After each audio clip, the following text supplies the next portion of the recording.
OK. Alors, bonjour tout le monde, bienvenue au Musée des Beaux-Arts de Montréal. Ce que vous allez devoir faire, vous devez choisir 2 toiles du musée qui vous inspirent, qui vous touchent. Vous allez faire l'analyse selon la méthode Feldman que vous avez vue à l'école par l'éducatrice qui vous a montré la méthode Feldman. Ensuite, vous allez pouvoir vous installer devant la toile de votre choix pour composer la chanson. Donc, vous allez, avec ce que Stéphanie vous a montré au niveau de la poésie, les figures de style, vous allez travailler sur l'inspiration sur votre œuvre. Il ne faut vraiment pas vous censurer.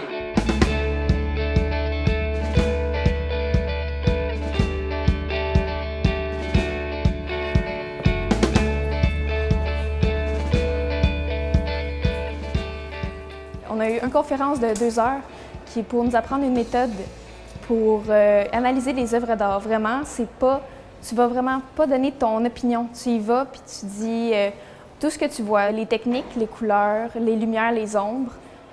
Puis par la suite, là, tu peux y aller avec ton interprétation personnelle. Comment toi tu la sens, comment toi tu la vois. Fait que c'est vraiment, tu prends tout en compte. Il n'y a rien qui est laissé de côté. L'œuvre que j'ai choisi, en gros, c'est un énorme bouquet de fleurs, des roses.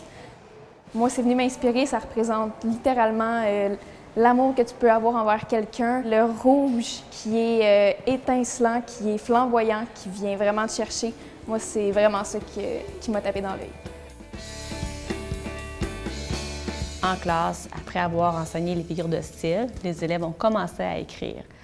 Au départ, bien, comme toute personne qui essaie d'écrire un poème, une chanson, tu ne sais pas par quoi commencer, comment traduire ton émotion.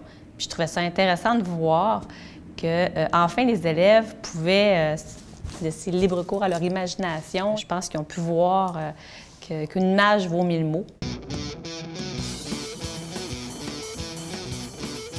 J'ai choisi La petite poule d'eau de Jean-Paul Lemieux. C'est elle ici. C'est un train qui s'en vient vers nous, dans le fond. Je vois comme genre le peintre, comme s'il voudrait se suicider, dans le fond, parce que tu vois le train, puis les rails qui s'en viennent directement vers toi. Je la vois arrivant à toute vitesse, le train suivant la voie, qui va calmer ma détresse. J'ai longtemps espéré que ce jour n'allait jamais arriver, que toute la douleur à l'intérieur de moi allait finir par se transformer en joie. Je le vois arrivant à toute vitesse, le train suivant sa voie, qui va calmer ma détresse. J'ai plus d'inspiration avec les affaires dépressives qu'avec les affaires joyeuses. J'ai eu comme une bombe d'inspiration, puis j'écoutais de la musique en même temps, puis c'est venu tout seul. J'ai rejoint 3 générations de musiciens de notre concentration musique de notre école qui, eux, se sont donnés à cœur joie pour composer. Donc, les musiciens ont créé sur le texte. Le texte a été créé à partir d'une toile d'un artiste qui lui a été inspiré d'autre chose. Donc, on a toute une chaîne de création, puis je pense que la culture, bien, c'est ça. C'est partager, c'est créer, c'est réinvestir, puis cette roue-là, elle tourne.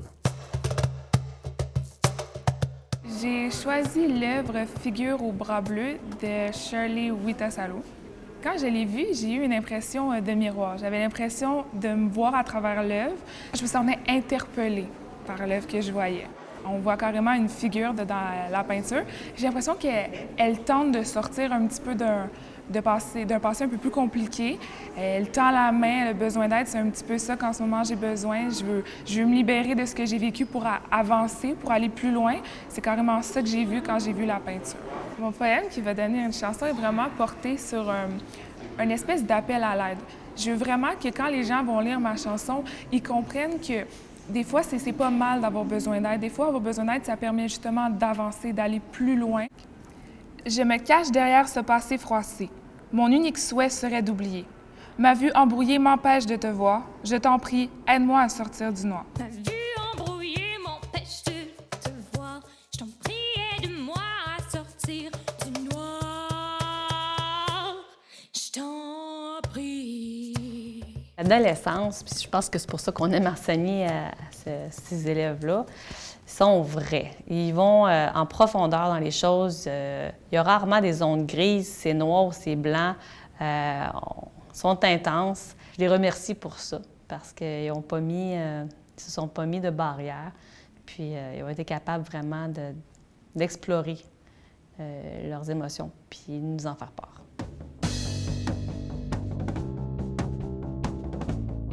tableau-là, ça exprime une douleur.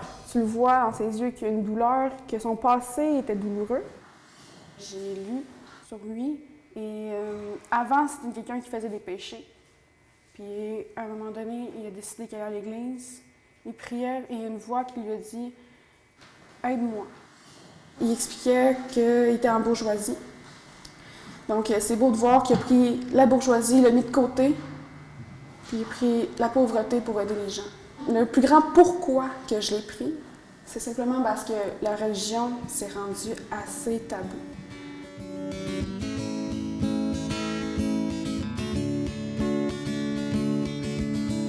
En arrière de moi, c'est une œuvre de Rita Le Tendre. Elle s'appelle Cochac. C'est sûr qu'elle est grosse, elle est immense, mais la couleur, c'est génial. C'est abstrait, c'est pas figuratif.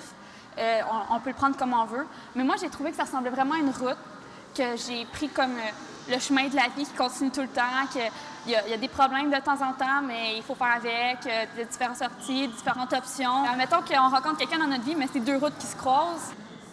Au début, j'avais choisi une œuvre figurative, mais quand je suis arrivée dans la salle, j'ai vu celle-là, j'ai fait « c'est celle-là, c'est pour moi, on est connectés ». J'ai entamé mon chemin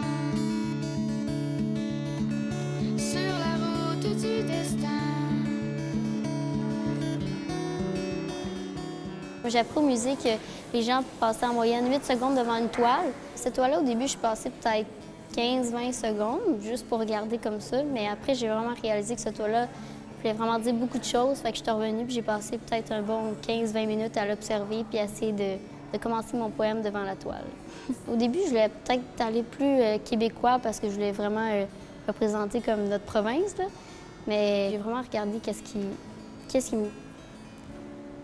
me représentait dans la toile. Puis j'ai vécu beaucoup de choses dans mon passé. Fait que je me suis dit, pourquoi pas choisir une toile qui va me représenter puis je vais pouvoir vraiment écrire ce que je ressens puis me vider vraiment le cœur. Comme dans ma tête, je peux pas me parler tout seul. Fait que sur un papier, je sais que personne ne va le retrouver, mais que moi, dans mes autres moments difficiles, je vais pouvoir vraiment utiliser le papier puis écrire, lire qu'est-ce que j'ai écrit puis vraiment comme me replacer à la bonne hauteur si je me perds dans mes idées puis dans mes douleurs.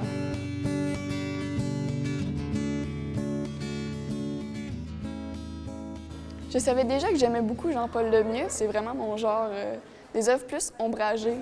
C'est vrai que ça montre une face cachée, mais en même temps, ça montre beaucoup de choses. Quand je suis venue ici, j'avais déjà commencé à chercher cette toile-là, puis je l'ai vue, puis je l'ai tout de suite choisie. Elle m'inspire beaucoup. J'entends l'écho du vent, le son de mes pas dans la glace, suivant la mélodie du temps. La bourrasque annonce une tempête.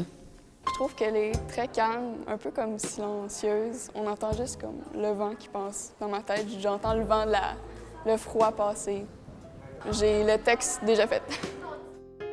Je me suis assise par terre puis ça l'a sorti d'un coup. Tout simplement. Très calme, je regarde la toile et j'entends le son du vent. Le cliquetis des fils de métal mal ajustés contre les autres. Une fine couche de neige poudreuse caresse le sol. Le son de mes pas dans la neige. L'air froid qui annonce une tempête.